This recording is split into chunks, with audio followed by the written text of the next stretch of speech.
Bonjour et bienvenue sur Fukai Nihongo. Vous êtes au début de l'apprentissage du japonais et vous ne savez pas quoi faire avec les kanji.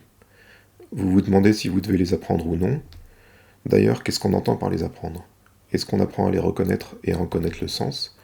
Est-ce qu'on doit apprendre les différentes lectures des kanji? Est-ce qu'on doit apprendre à les écrire à la main? Ou finalement, est-ce qu'on peut les négliger et s'en passer?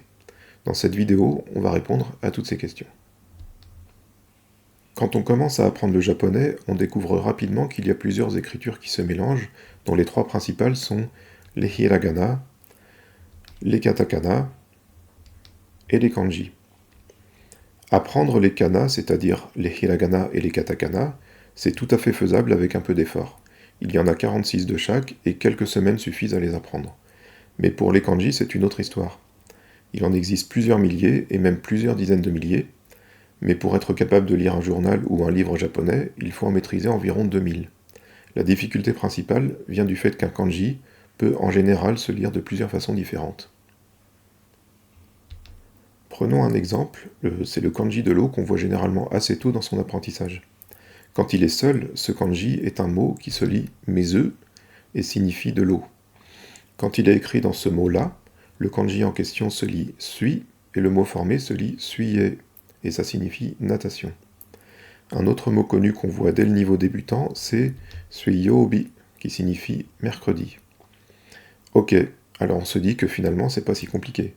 Quand il est seul, on le lit mizu, et quand il est combiné avec d'autres kanji, on le lit sui. Manque de chance, le mot suivant ne se prononce pas sui quelque chose, mais mizugi. Finalement, les choses sont moins simples qu'il n'y paraît. Le kanji de l'eau n'a que deux lectures. Une lecture kun, qui est mizu, et une lecture on, qui est sui. Deux lectures, c'est relativement peu. Certains kanji peuvent en avoir beaucoup plus.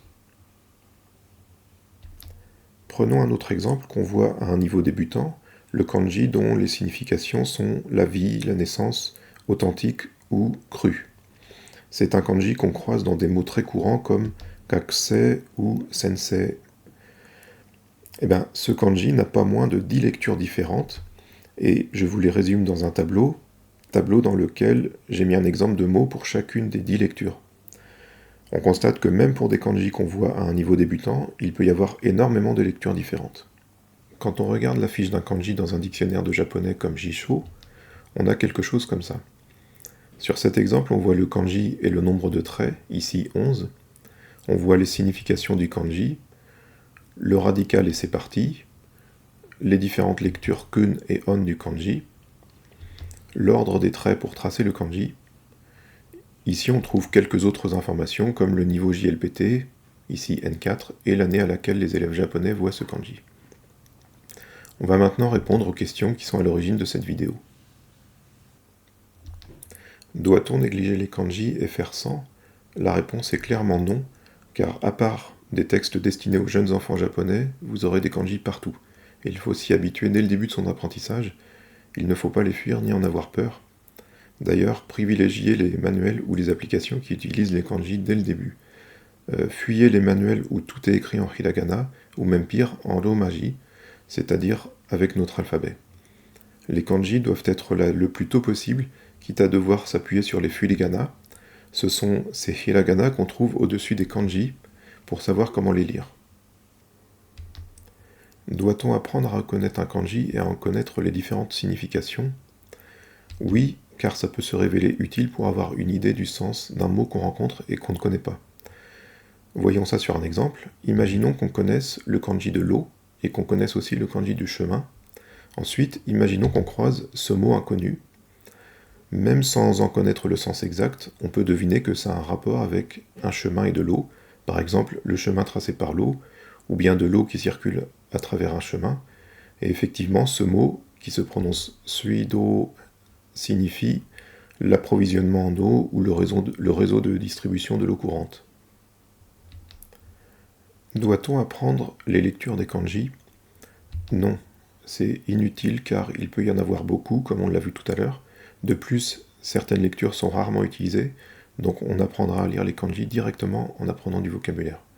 Par exemple, quand vous apprenez le mot gakusei, vous devez apprendre à le lire sans furigana, vous devez apprendre son sens et essayer de retenir les deux kanji qui le composent, ainsi que leur lecture dans ce mot. Alors, doit-on apprendre à tracer un kanji à la main ? Non, pas vraiment, sauf si ça vous fait plaisir ou si ça vous aide vraiment pour apprendre à le reconnaître. De nos jours, quand on écrit en japonais, on utilise presque toujours un smartphone ou un ordinateur, surtout pour un apprenant. Par exemple, quand on veut écrire le mot Kotsu Jiko, qui signifie accident de la route, on tape Ko-u-tsu-u Jiko au clavier, et ensuite, comme on connaît le mot car on a appris à le lire, il suffit de le retrouver dans les propositions et de le valider.